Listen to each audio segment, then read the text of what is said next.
कहीं से ऐसा बाजार से नहीं आता है। सीहोर का जो रुद्राक्ष होता है वो गंडकी रुद्राक्ष होता है।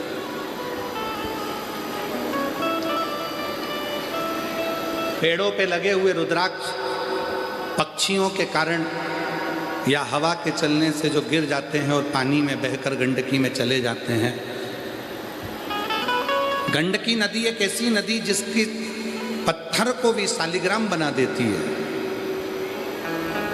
वो रुद्राक्ष ऐसे कैसे ही बोरों में भरा कर आते हैं, फिर सीहोर में उनको बाबा धाम पर रोज प्रतिदिन जब रुद्राक्ष महोत्सव आता है तब उसको पूरा धोया जाता है। फिर उन रुद्राक्षों को बाबा का जो बड़ा शिवलिंग है, आप लोग एलईडी पर दर्शन कर रहे होंगे शिव जी के बड़े शिवलिंग का, जो कुबेरेश्वर धाम का जो बड़ा शिवलिंग है, जो कंक्रीट का सीमेंट का बना हुआ, उसी के नीचे कुबेरेश्वर बाबा का छतरी है। उसी के नीचे कुबेरेश्वर बाबा का शिवलिंग है। उसी शिवलिंग पर पूरा की पूरा रुद्राक्ष समर्पित किया जाता है। बाहर रुद्राक्ष का एक अलग शिवलिंग बना दिया जाता है जिसका सब भक्त दर्शन करते हैं, और भीतर बाबा का आप देखें एलईडी में आपको जो दिख रहा है, जैसे ये गेट दिखता है नीचे से अंदर जाने का, उसी तरह भीतर एक छतरी है और छतरी में एक शिवलिंग है। उसी शिवलिंग पर संपूर्ण रुद्राक्ष समर्पित है। सीहोर का जो रुद्राक्ष है वो बाजार में कभी नहीं बिकता। आप कितनी भी मार्केट में से रुद्राक्ष ले लो, सीहोर का रुद्राक्ष नहीं मिलेगा कुबेरेश्वर धाम। ना ही कोरियर करा जाता है, ना ही बेचा जाता है, ना ही भेजा जाता है। आप आओ, कंकर शंकर की पूजन करो और पूजन कर कर अपना हाथ आगे कर कर रुद्राक्ष लो और उस रुद्राक्ष को लेकर जाओ, तांबे के कलश में गलाकर शिव को चढ़ाकर अपने जीवन को सार्थक बोल।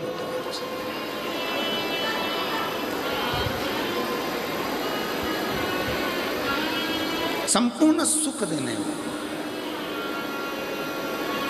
तो एक मुखी से लेकर 14 मुखी तक रुद्राक्ष होते हैं।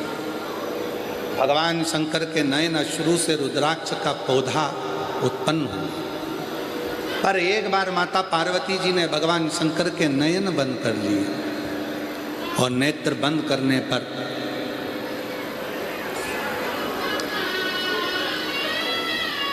आप लोगों ने खूब सुंदर लिखा है, अभी ना जाओ छोड़कर कि दिल अभी भरा नहीं।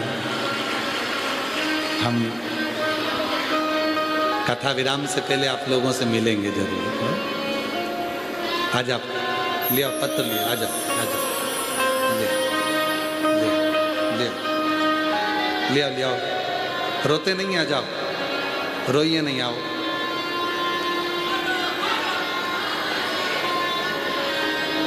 हाँ लिया लिया।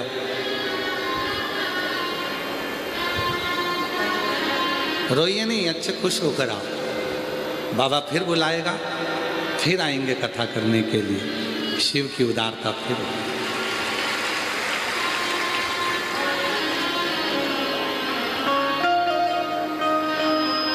शंभु शंभु। आओ, रोते नहीं है, अच्छा खुश खुश विदा करो।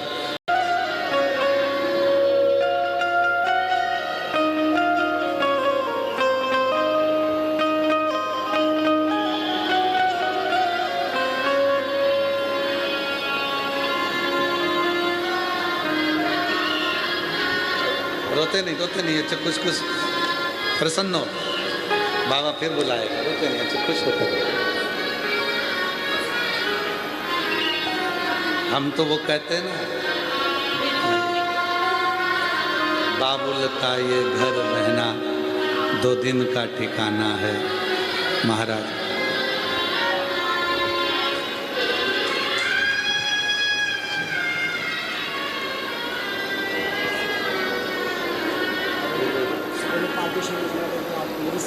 शाम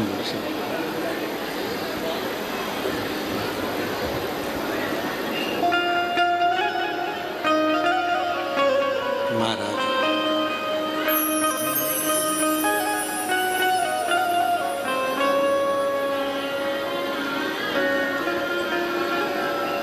शिव कथा कहती है महाराज, भगवान शंकर का चरित्र कहता है, शिव तत्व कहता है,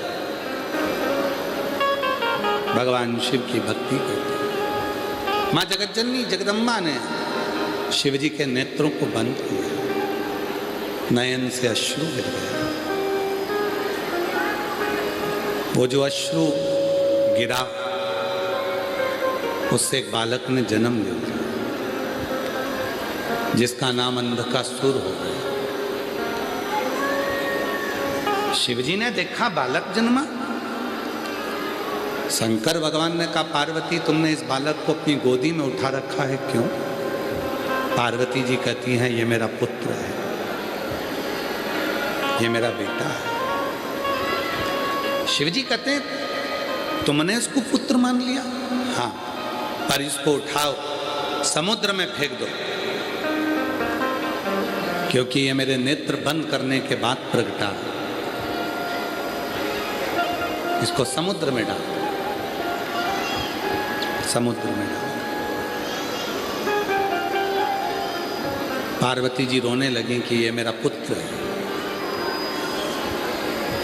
ये मेरा पुत्र है, मैं इसको जमीन समुद्र में कैसे डाल सकती हूँ?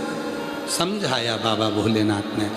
समुद्र में जैसे ही डाला, हिरण्याक्ष ने उस पुत्र को पालना पोसना प्रारंभ कर दिया। हिरण्याक्ष के प्राण चले गए वराह भगवान के द्वारा, और वो अंधकासुर उपद्री हो गया। ब्रह्मा जी का तप किया, वर मांगा, हमको वर दीजिए, के लिए बाण छोड़ दिया। किसको लग गया था वो? श्रवण कुमार। श्रवण के माता पिता के पास में वो जल लेकर गए थे, और माता पिता ने श्राप दे दिया था, दशरथ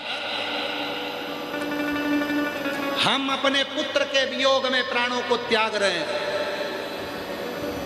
तुम्हें भी अपने पुत्र के वियोग में प्राणों को त्यागना पड़ेगा। दशरथ जी रो भी रहे थे और खुश हो भी रहे थे।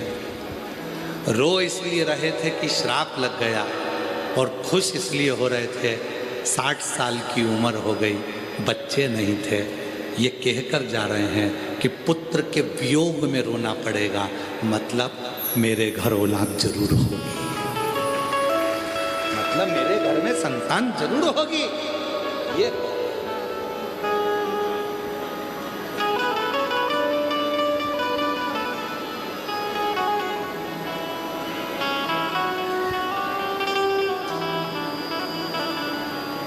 होता है। एक नौकर आया सेठ जी के पास, सेठ जी मुझे छुट्टी चाहिए। सेठ जी ने पूछा, छुट्टी काहे के लिए? मेरी शादी है। ठीक है, कितने दिन की चाहिए? नौकर ने कहा, पहले मुंह देखूंगा, उसके बाद बताऊंगा कि कितने दिन छुट्टी लूंगा। पहले पत्नी का मुंह तो देखो, मुख तो देखो, फिर बताऊंगा कितने दिन की छुट्टी चाहिए।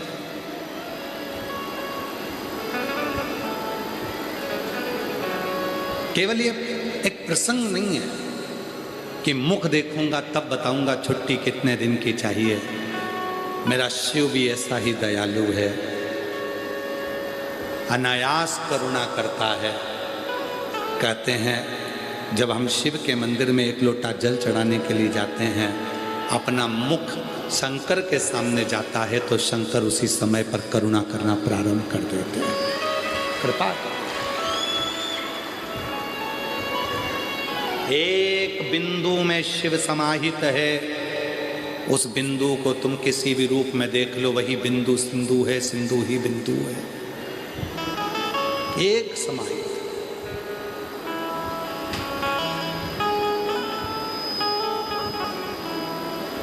प्रजापति ब्रह्म कुमारी आश्रम की कई बहनें अगर आपके इधर भी आती होंगी तो वो आपको बताती होंगी एक चित्र में कि ये बिंदु है, बस इसी तेज बिंदु का ही सर्वस्व तेज संपूर्ण ब्रह्मांड में संपूर्ण विश्व है। एक बिंदु से ही संपूर्ण संसार।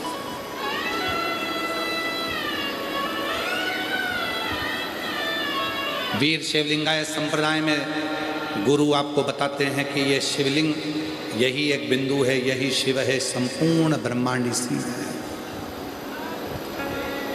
संपूर्ण।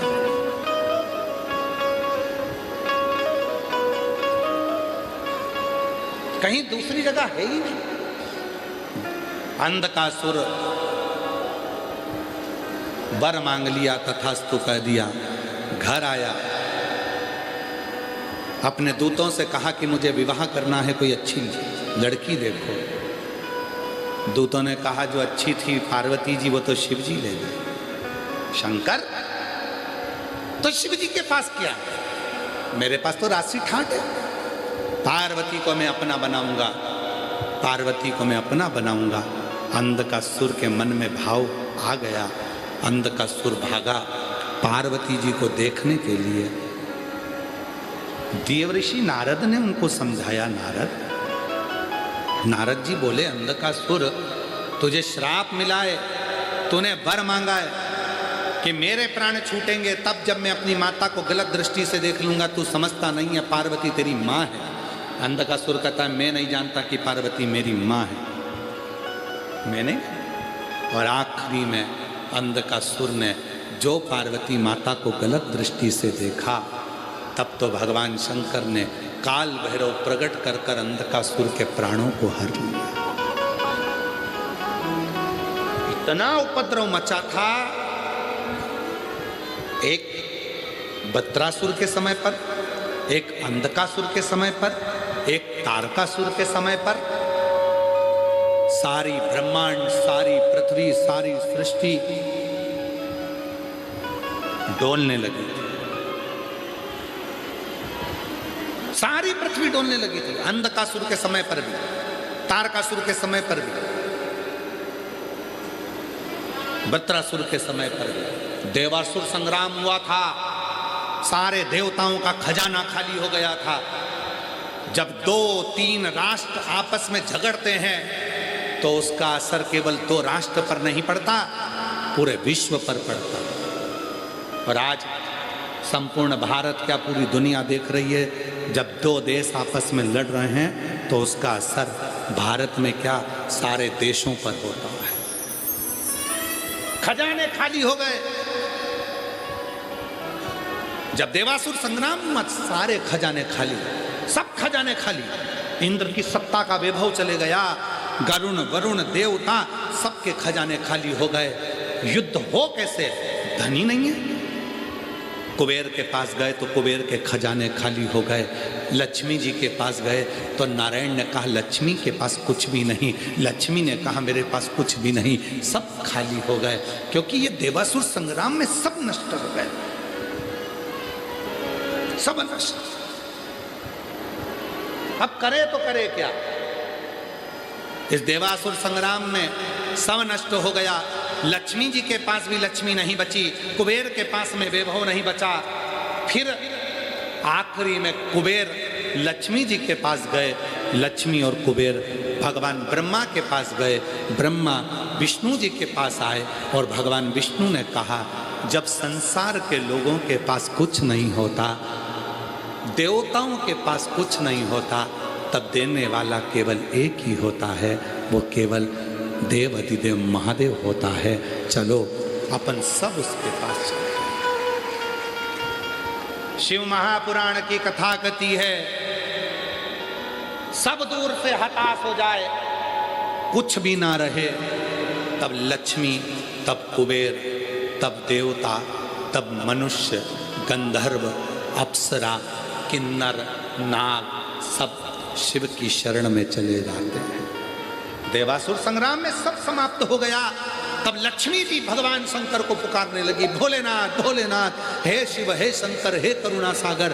कुबेर कहने लगे कुछ भी नहीं बचा नाथ, सब देवासुर संग्राम में चले गया। इंद्र पुकार रहे थे, कुछ नहीं बचा नाथ, सब कुछ चले गया, सब कुछ समाप्त हो गया। अब आप ही हो जो लक्ष्मी को लक्ष्मी दे सकते हो, कुबेर को भंडार दे सकते हो, केवल आपके सिवा कोई नहीं है। तब भगवान शंकर सिर पर गंगा, मस्तक पर चंदा, सुंदर आभूषणों से सुसज्जित होकर भगवान शंकर सामने प्रकट हो गए। एक हाथ से लक्ष्मी को लक्ष्मी देने लगे, दूसरे हाथ से कुबेर को लक्ष्मी देने लगे और अपने दो हाथ से आशीर्वाद देने लगे।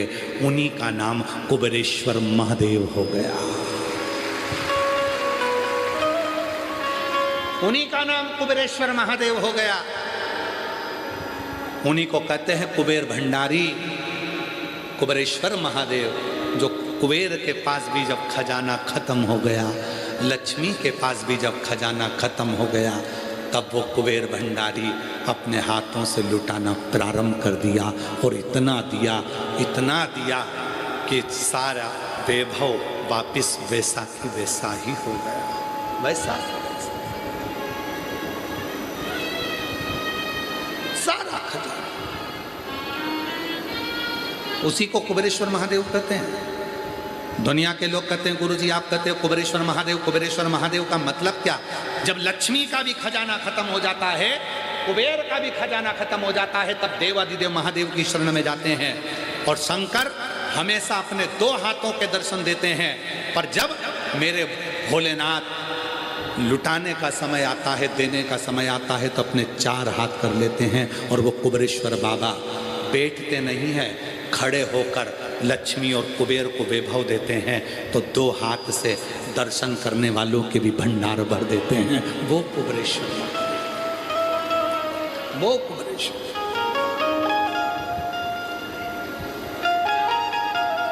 सुसज्जित वैभव। कई लोग कहते हैं सीहोर आते हैं कुबेरेश्वर धाम में, वहाँ का रुद्राक्ष लेते हैं, कंकर शंकर पूजन करते हैं, जो मांगो वो मिल जाता है। क्यों मिल जाता? उसका नाम कुबेरेश्वर है, खाली नहीं छोड़ता। सारे तीर्थ भले एक बार जाना मना नहीं, पर कुबेरेश्वर धाम पर तो बाबा से कहना कि हर 3 महीने में बुलाते रहना, ऐसी कृपा कर दे। हर महीने बुला, तो देते रहना, मैं आते रहूं। आप लोगों से निवेदन है, कुबेरेश्वर धाम जब भी आओ तो एक शब्द जरूर बोल कर जाना, तू देते रहना मैं आते रहूंगा। तू देते रहना, तू देगा मैं आऊंगा। जब कुछ होगा ही नहीं तो फिर कैसे आऊंगा? तू देना मैं आऊंगा।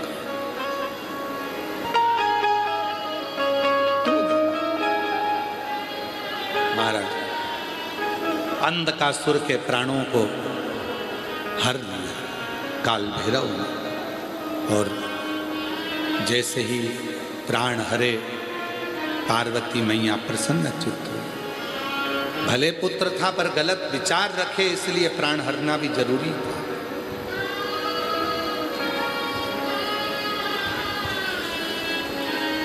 महाराज वो देता है, इसलिए कुबेरेश्वर धाम पर जो लोग आते हैं, शिव पुराण की कथा में जो आते हैं, अपनी झोली पसार कर उससे विनय करते हैं। झोली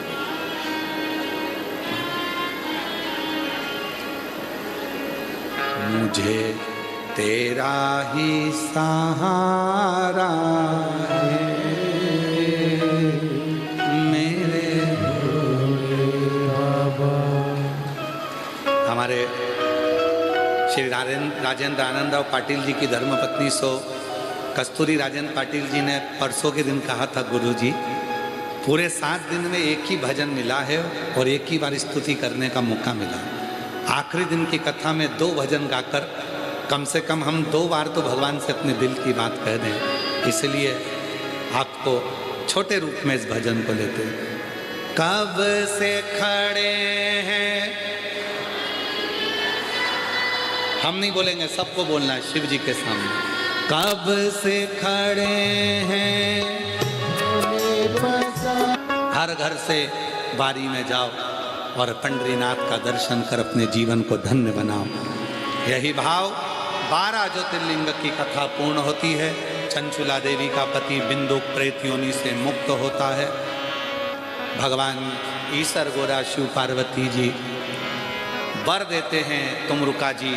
कलिकाल में, कलयुग में जो शिव महापुराण की कथा को हृदय से पंडाल में बैठकर या भाव से जहां मौका लगे वहां बैठकर श्रवण करेगा, जो मांगेगा शिव कहते हैं वो कथा से घर जाएगा।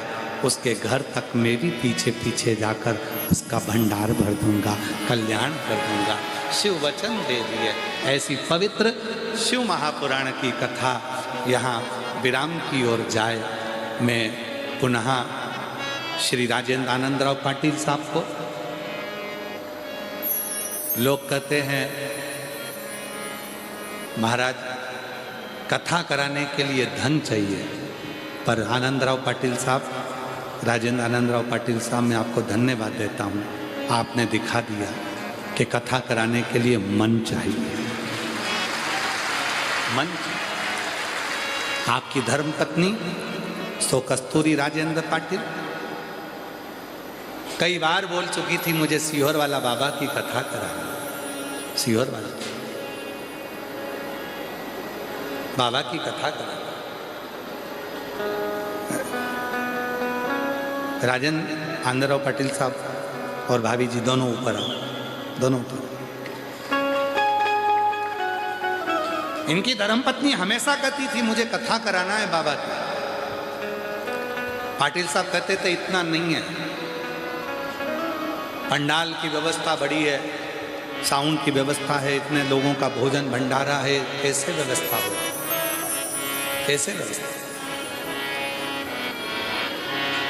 पाटिल साहब ने टेंट वाले को मुंबई बुलाया, मुंबई बुलाकर कहा भैया मेरे पास में इतना तो नहीं है कि मैं इतनी विशाल कथा करा सकूं। टेंट वाले ने कहा पाटिल साहब आप कथा करवाओ, जो बाबा करेगा वो स्वीकार होगा।